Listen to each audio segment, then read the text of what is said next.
Story 1, The Uninvited Guest, submitted by Girl Host.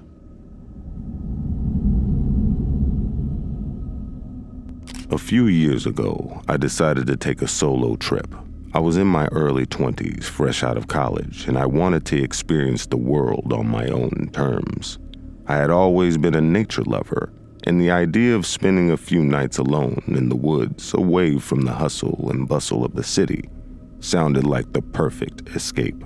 I found a remote campsite, a few hours away from where I lived. It was a well-reviewed spot, but not very popular, which was exactly what I was looking for. The drive there was uneventful, and by the time I reached the site, it was late afternoon. I set up my tent, made a small fire, and settled in with a book. As night fell, the sounds of the forest came alive. The chirping of the crickets, the distant hoot of an owl, and the occasional rustling of leaves. It was peaceful, and I felt at ease. But around midnight, things took a turn. I was jolted awake by the sound of footsteps, not animal footsteps, but the unmistakable sound of boots on the forest floor. My heart raced as I lay still in my sleeping bag, trying to convince myself that I'm just being paranoid. Maybe it's another camper or a ranger. The footsteps grew louder and closer. I could hear them circling my tent. I held my breath, praying they would just move on. But then I heard a voice, a man's voice, low and muffled, talking to someone else.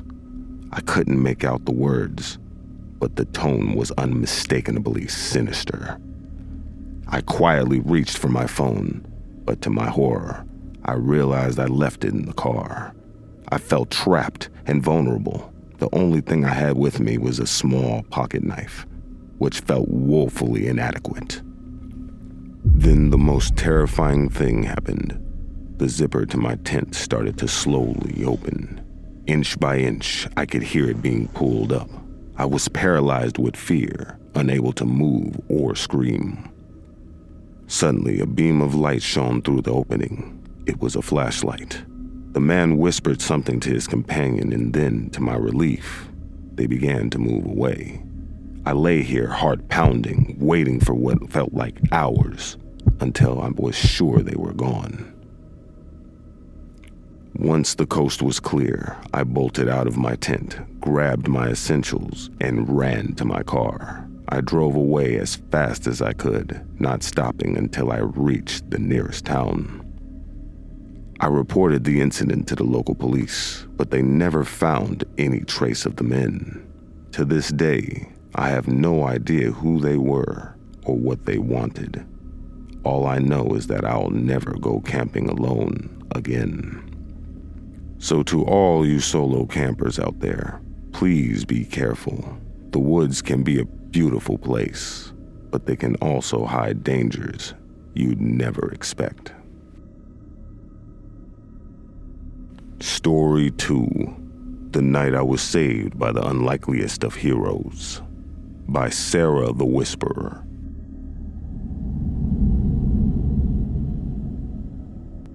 A few years ago, I decided to go on a solo camping trip. I had done it a few times before, and I had loved the solitude and the connection with nature. But this one trip, man, it changed everything. I found a secluded spot near a national park, far from the usual trails and campsites. It was perfect, a small clearing surrounded by tall trees, with a gentle stream nearby. The first day was uneventful. I set up my tent, made a small fire, and just enjoyed the peace. That night, as I was drifting off to sleep, I heard rustling outside of my tent. I figured it was just a raccoon or something, so I ignored it. But then, I heard whispers, human whispers. My heart started racing. I didn't have any signal on my phone, and I was miles away from the nearest campsite. I was alone, and someone was outside. I heard a man's voice say, "Looks like she's alone." Another voice responded, "Easy pickings." I was paralyzed with fear. I didn't have any weapons, just a small pocket knife. I tried to think of a way out, but my mind was a blank. Suddenly, there was a loud growl, not from a human, but from an animal. It was deep and brutal, and it echoed through the forest. The whispers stopped. I heard hurried footsteps, then silence. I stayed still, not daring to move. After what felt like hours, I heard another sound, the soft padding of paws. Something was approaching my tent. I held my breath, praying it wasn't the men returning. But then, I saw the silhouette against the tent fabric. It was a mountain lion. Now I know what you're thinking. Mountain lions are dangerous, right? But this one, it just sat there, right outside my tent, as if it was guarding me. I could hear its breathing, slow and steady. It felt like it was watching over me. I didn't sleep that night. As dawn broke, the mountain lion got up and disappeared into the forest. I packed up as quickly as I could and hiked back to my car. On the way, I found a makeshift campsite with beer cans and other trash scattered around. It looked like it had been abandoned in a hurry. I realized that those men had probably been watching me since I arrived. I reported the incident to the park rangers, and they'd said they'd look into it, but I never heard anything back.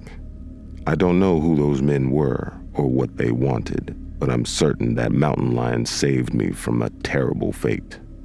I still go camping, but never alone, and every time I'm out in the wilderness, I can't help but feel like I'm being watched over by that mountain lion.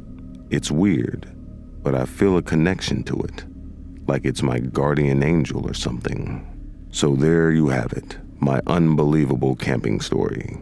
I know it sounds crazy, but I swear it's true. And it's a reminder that sometimes in our darkest moments, help can come from the most unexpected places. Story 3, The Unseen Guardian, by Lucky Lucy.